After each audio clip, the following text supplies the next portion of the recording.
Yo, what's up, YouTube? It's your boy, Sports and Fitness Rants. Back with another rant for you guys, man. Back with another video. Please click the like button. Please subscribe to my YouTube channel, guys. I'm a new channel out here. I've only been here for like 2 months, man. Trying to put some of this knowledge out from some of the 80s and the 90s players, 80s and 90s generation of basketball, because I've noticed there's a lot of hate going on with these older generations, man. They're not putting no respect on these guys' names. But anyway, so in this video, I wanted to speak about the 1989 Chicago Bulls playoff run. Okay? 1989 Chicago Bulls playoff run. And why it's very underappreciated and undervalued in the overall, when you talk about the overall legacy of the Chicago Bulls and their eventual, ascent up into, dynasty. And even as far as Michael Jordan's legacy is concerned, a lot of people don't talk about his 1989 run, and and rightfully so. The Bulls had 2 3-peats in the 90s, so everybody usually focuses on the championship runs. No one really focuses on a run where you lose in the Eastern Conference Finals or whatever. But the thing about that run in 1989 and why it should be more highly talked about and more highly valued is because there's been a lot made over the last, I want to say 10 years or so, maybe the last 5 years, about this, 2007 run that LeBron carried these bums to the finals. We always hear people say, oh, LeBron carried a bunch of bums to the finals. And that's been the ongoing narrative of LeBron James fanboys for the last 4, 5, 6 years now, where they always try to use that LeBron carries his teams or LeBron's got no help and blah, blah, blah. Meanwhile, LeBron James teams over the last, I think, 10 years have been involved in something like over like 60 or 70 trades. So, it really doesn't make any sense when people say things like he has no help, but then yet his teams are always making trades and signing these free agents in the off seasons and all this stuff. He's been getting help. It's just that sometimes, like I said, when you have a guy like a LeBron who's not willing to sacrifice to play in the actual quote unquote system, sometimes the pieces don't work out and guys take the blame. But anyway, we're not here to talk about LeBron or any of that kind of nonsense. We want to focus on the 1989 run. And like I said, I think it's more impressive than that 2007 run that LeBron had when he made it to the finals in 2007. And in this video, I'm also going to cover the shot, that Jordan hit in the 1989 series against the Cavaliers in the first round. We'll go over that real quickly. And on the cover, or at the beginning of this video, the screenshot that I have at the beginning of this video with Michael Jordan sitting on the bench there, that's the look on Michael Jordan's face right before he hits the shot. That's the look he had on the bench right before he hit the shot. Now, when you look at him, you see that he's kind of like, it looks as if almost like he's been waiting for this moment, like he knows what is about to happen. And he's just, kind of like staring off into space there. But in 1989, right, in the 1989 season, the Chicago Bulls traded for Bill Cartwright. Okay, so in the 1988 season, the year prior, the Bulls made it to the second round. Right, they made it to the semifinals against the Detroit Pistons, where they would lose. I believe it was 4-1, I believe. In that season, the Bulls finished, I think, with, I'm trying to think what their record was, man. I can't really remember record-wise.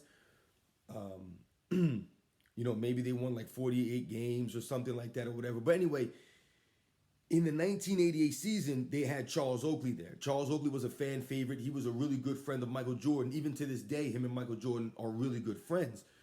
And Charles Oakley was a fan favorite. He was a hard worker. He was a blue-collar kind of guy, going there, he'd give you, 12, 15 points a game, 8, 10, 15 rebounds, a game. Charles Oakley, man. Really good hustle guy, really good tough guy, really good team guy to have on your team, almost like a glue guy. But in the 89 season, the Bulls traded Charles Oakley to the New York Knicks for Bill Cartwright. And they got Bill Cartwright, and I believe they got Trent Tucker, I believe, also in the trade, if I remember correctly. But from 88 to 89, there was a little drop off in the Bulls. When Oakley got traded, the Bulls, I think they lost or they won like 5 less games in 89 than they did in 88. And they dropped down in the rankings a little bit.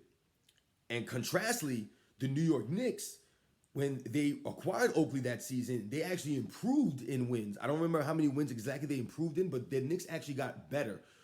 So right away, the trade worked out a little bit in favor of the Knicks and a little bit worse for the Bulls, because the Bulls had to get acclimated with a new kind of, because Charles Oakley and Bill Cartwright are completely different players, right? They're different positions, but they're just different kind of players.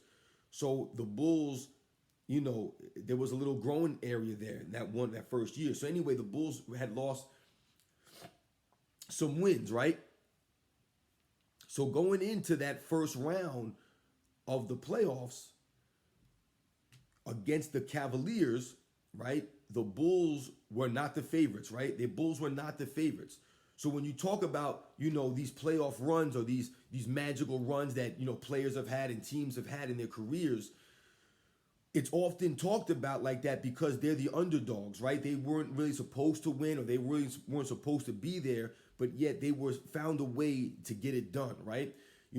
So when you think about these, magical runs of, I don't know if people remember that when the Denver Nuggets beat the Seattle Supersonics in the first round, I believe that was, 94 or 95, somewhere around there. That was the first time a number 8 seed had beat a number 1 seed in the first round. That was a big deal.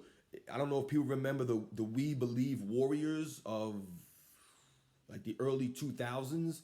I think it was like 2000, what was it, 2007? I think it might have been 2007, where the We Believe Warriors beat the Dallas Mavericks in the first round.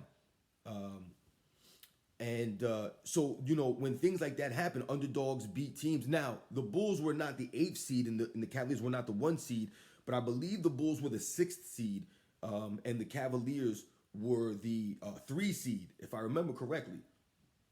And nobody was picking the Bulls to beat the Cavaliers. See, this is the thing about the Cavaliers, and I'm going to do a video on the Cavaliers, Forgotten Teams, in my Forgotten Team series, because they're a forgotten team, the late 80s, early 90s Cavaliers. See, and the thing about the Cavaliers that a lot of people don't mention, they forget, is, one, the players. They forget about some of the players that were on that team that were very good.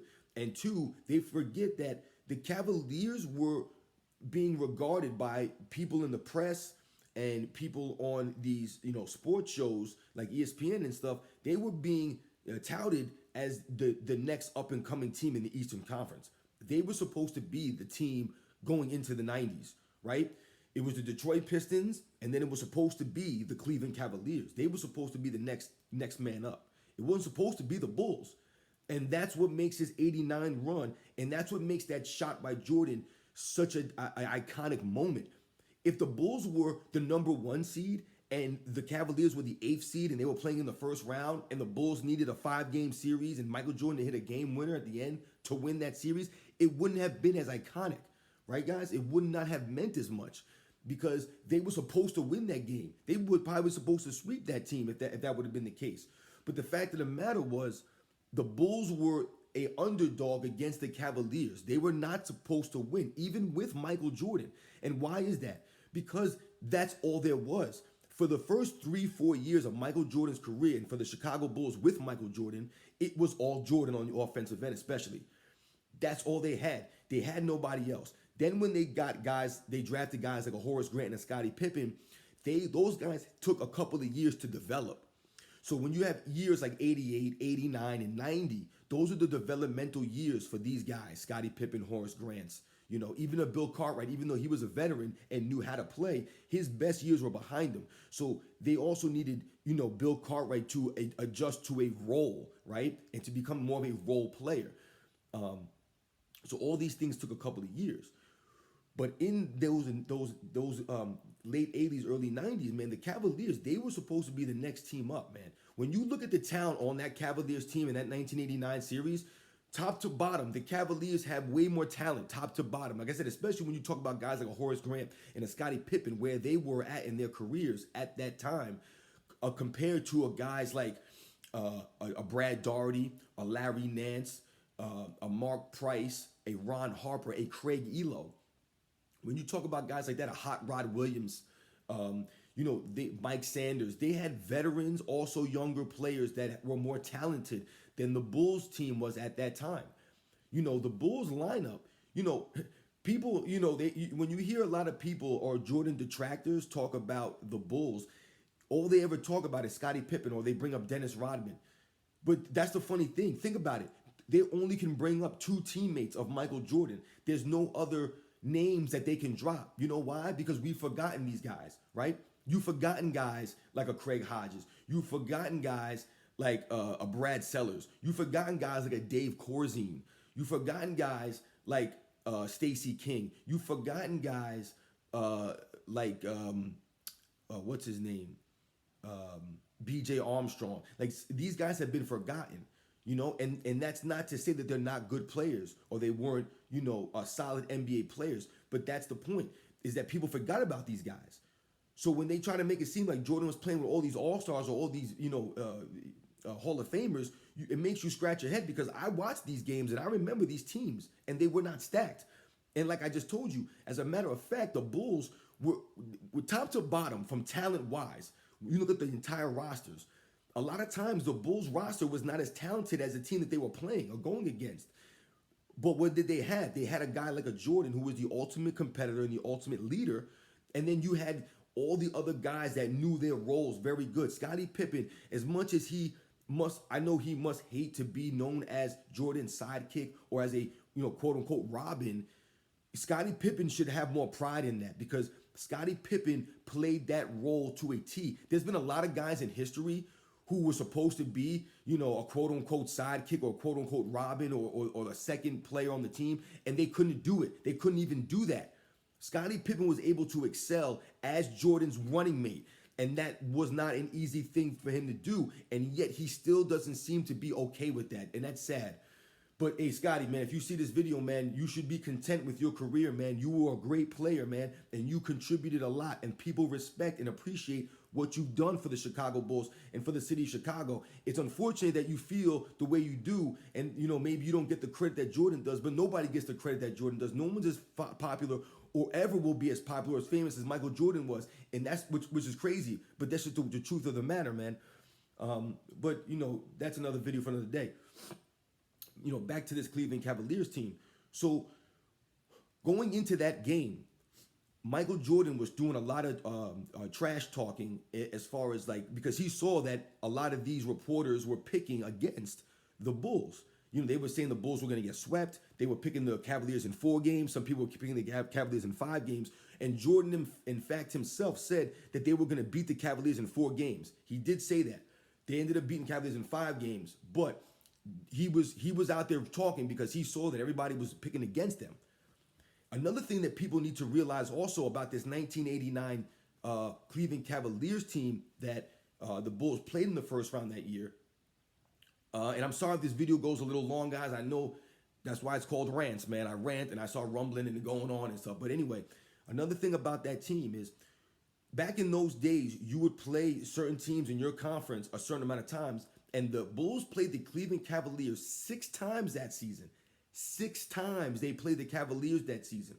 And you know how many times the Bulls beat the Cavaliers that season? 0. They beat the Cavaliers 0 times in that season. They played them 6 times, guys, not 4, not 3. They played them 6 times, and they didn't beat them once. 0. And in one of those games, I believe the last game of that series, of that season that they played each other, the Cavaliers rested their starters, and the Bulls played their starters, and the Cavaliers still beat the Bulls. Still beat them.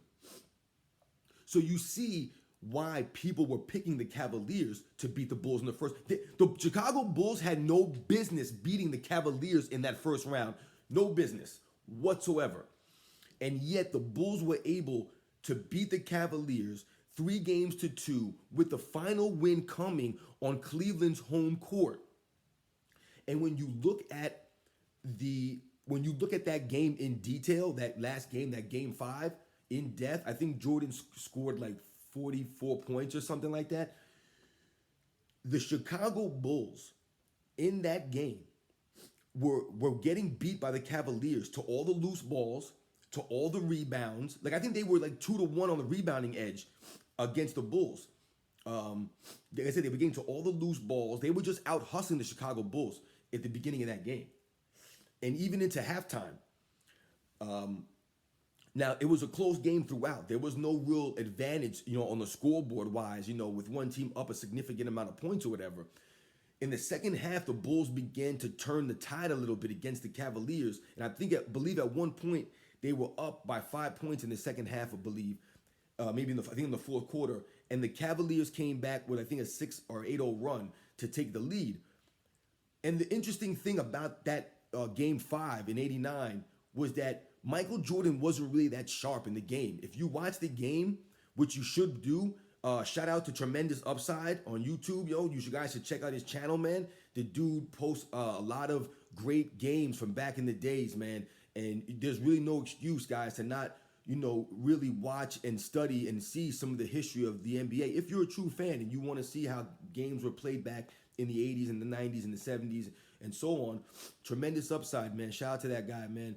I watch a lot of your stuff at nighttime. I watch a lot of videos. But if you watch that game, guys, Michael Jordan was not sharp in that game. As a matter of fact, early on in Michael Jordan's career, his jump shot wasn't as smooth. And what I mean by that is when Jordan would take jump shots early in his career, I'm talking about the first 3, 4, 5 years of his career, it was more of a line drive shot. It would come out more of a line drive shot.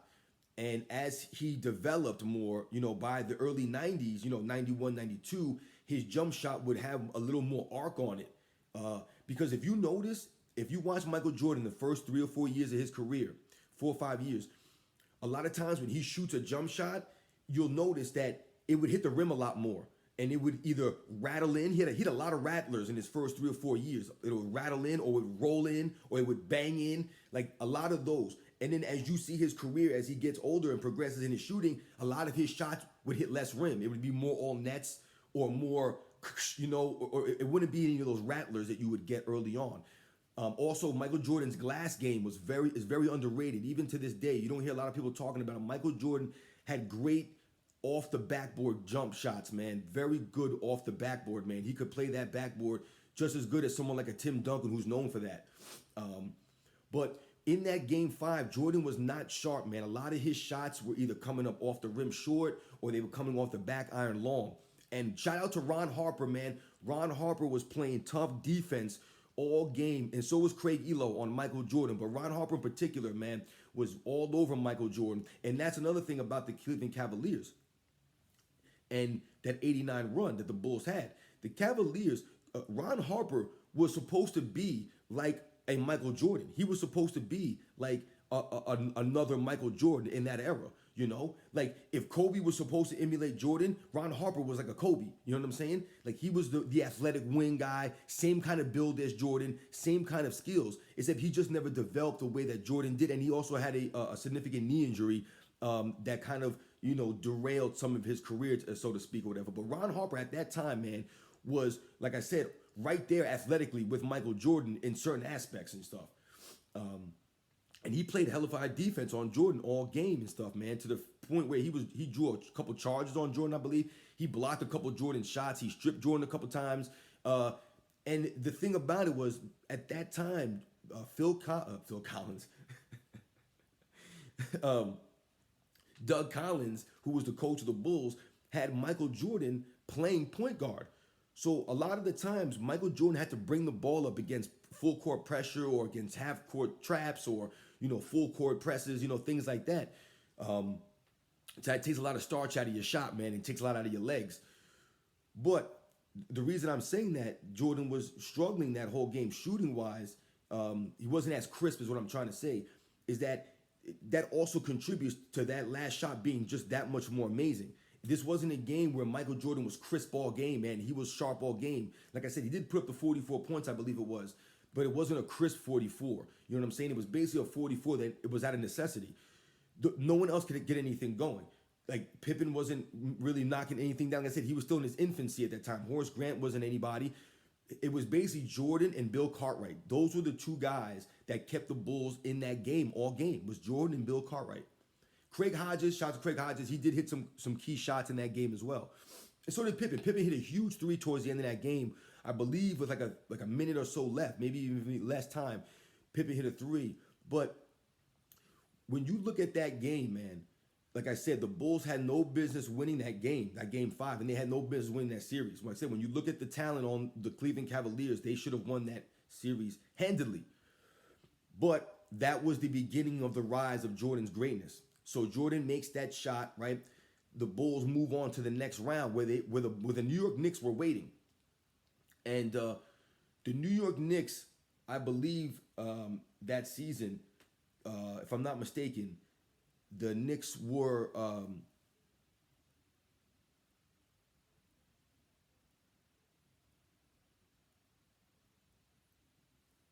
to think. They might have been like a higher seed than the Bulls.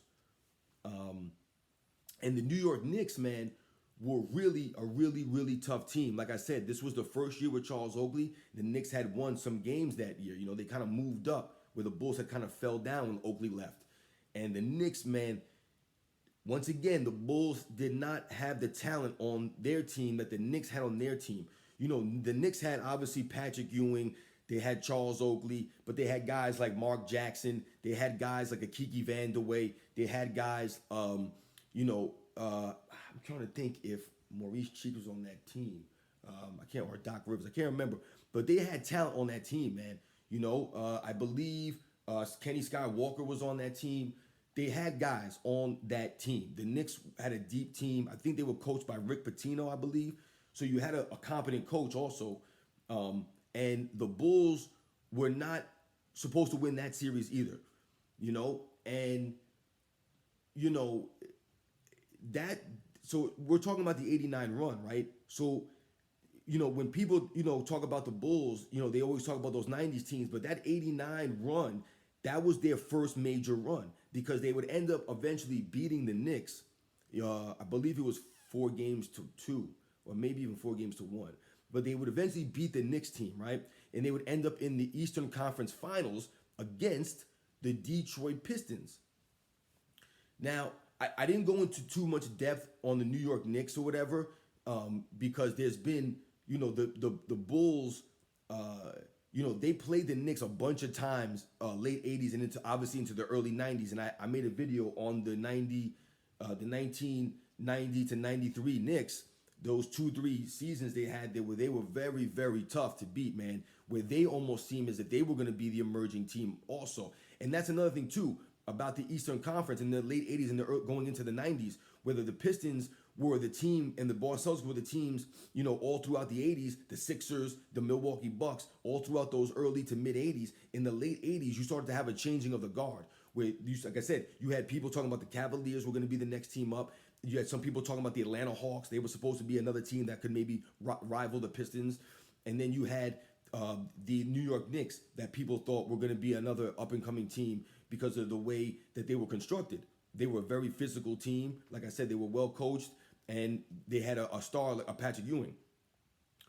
So, you know, when you look at this 89 run and you talk about the Bulls getting into the Eastern Conference Finals against the defending champion Detroit Pistons, one thing that people, I think, forget about that 89 Pistons team is that they were undefeated. They went undefeated in the entire postseason. They swept the finals. They swept the Lakers in the finals. They swept the first round. They swept the second round. And in the Eastern Conference Finals against the Chicago Bulls, they lost their only 2 games of the entire postseason.